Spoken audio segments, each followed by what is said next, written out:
છેલ્લા ઘણા સમયથી છે એ ચૂંટણીનો માહોલ ચાલી રહ્યો હતો. સોશિયલ મીડિયામાં હું જોતો હતો કે કોઈ પક્ષના કાર્યકર્તાએ બીજા પક્ષના કાર્યકર્તાને જેમ આવે એમ કહેતા હતા, કોમેન્ટો કરતા હતા. બધું યોગ્ય છે કે ચૂંટણીનો માહોલ હોય ને આપણે આ બધું કરીએ, પણ હકીકતમાં છે એ બધા પક્ષોના કાર્યકર્તાઓ છે ગુજરાતનો વિકાસ કેવી રીતે થાય ને એ જોવાની જરૂર છે.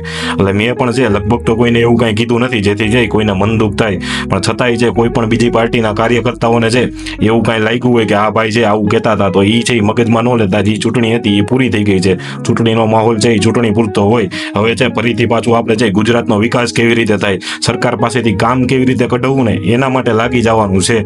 એટલે જે મિત્રોને એવું હોય કે ફલાણી પાર્ટીનો ફલાણા ભાઈ સપોર્ટ કરતા હતા કે જે કંઈ કરતા હોય એ માહોલ છે એ ચૂંટણી પૂરતો રાખવો. જે કોઈ કાર્યકર્તાઓ છે એને ખાસ કેવું કે નેતાઓ છે ને બધા ભેગા બેહીને ખાવાવાળા છે, તો આપણે કાર્યકર્તાઓ છે મગજમાં રાખી અને બજાય નહીં. એની બદલે છે આપણા કાર્યકર્તાઓ પણ છે ચૂંટણી પૂરતું છે એકબીજા સામું છે આક્ષેપો કરી લેવાના, પણ જ્યારે ચૂંટણી પૂરી થાય ત્યારે છે ગુજરાતનો વિકાસ કેવી રીતે થાય ને એના વિશે વિચારવું રહ્યું. એમાંય ખાસ કરીને જે વિપક્ષી પાર્ટીઓ છે એમના કાર્યકર્તાઓ છે એક થઈને લડવું રહ્યું તો જ છે ગુજરાતનો વિકાસ થશે. બાકી જે સત્તાધારી પાર્ટીઓના ભક્તો છે એમને તો આપણે સમજાવી શકીએ એમ નથી.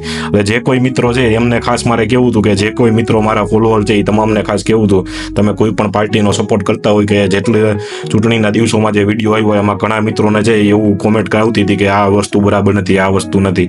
તો એ બધાને ખાસ કેવું હતું કે જે કોઈ ચૂંટણી દરમિયાન વિડીયો આવ્યા એ મારા અંગત મંતવ્યો હોય, મારા અંગત પ્રતિભાવો હોય જે ચૂંટણીને અનુલક્ષીને અને જે તે પાર્ટીને અનુલક્ષીને.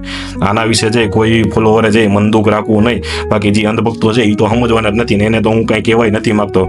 મારા ફોલોવરને આવી વિનંતી હતી અને જેટલા ફોલોવર છે એ કોઈ પણ પક્ષને સપોર્ટ કરતા હોય આપણે છે ને એ જોવાનું છે ગુજરાતનો વિકાસ કેવી રીતે થાય, તો એના માટે છે એ મહેનત કરવાની છે. બાકી જ્યારે ચૂંટણી હોય ત્યારે છે ચૂંટણીના સમયે છે જે કાંઈ રાજકારણ છે એ આપણું કરતા રહે છે, પણ જ્યારે અત્યારે ચૂંટણી પૂરી થઈ જાય ત્યાર પછી છે ગુજરાતનો વિકાસ કેવી રીતે થાય ને એના વિડીયો છે એ ખાસ આવશે. તો અંધભક્તો સિવાયના જે કોઈ મિત્રો છે એમને ખાસ મારે કહેવું હતું કે ચૂંટણી પ્રચાર દરમિયાન કોઈ પણ પક્ષનો સપોર્ટ કરતા છે તમને જે મન દુઃખ થયું હોય તો એ છે મનમાંથી કાઢી રાખજો, એવું કંઈ ન રાખતા. અને હવે છે ચૂંટણી પૂરી થઈ ગઈ છે તો ચૂંટણીના માહોલમાંથી બહાર આવી અને ગુજરાતનો વિકાસ કેવી રીતે થાય અને સરકાર પાસેથી કામ કેવી રીતે કરાવીને આ અંગે છે એ ધ્યાન દોરતા રહેજો. ધન્યવાદ. જય હિન્દ, જય ભારત, જય જય ગરવી ગુજરાત.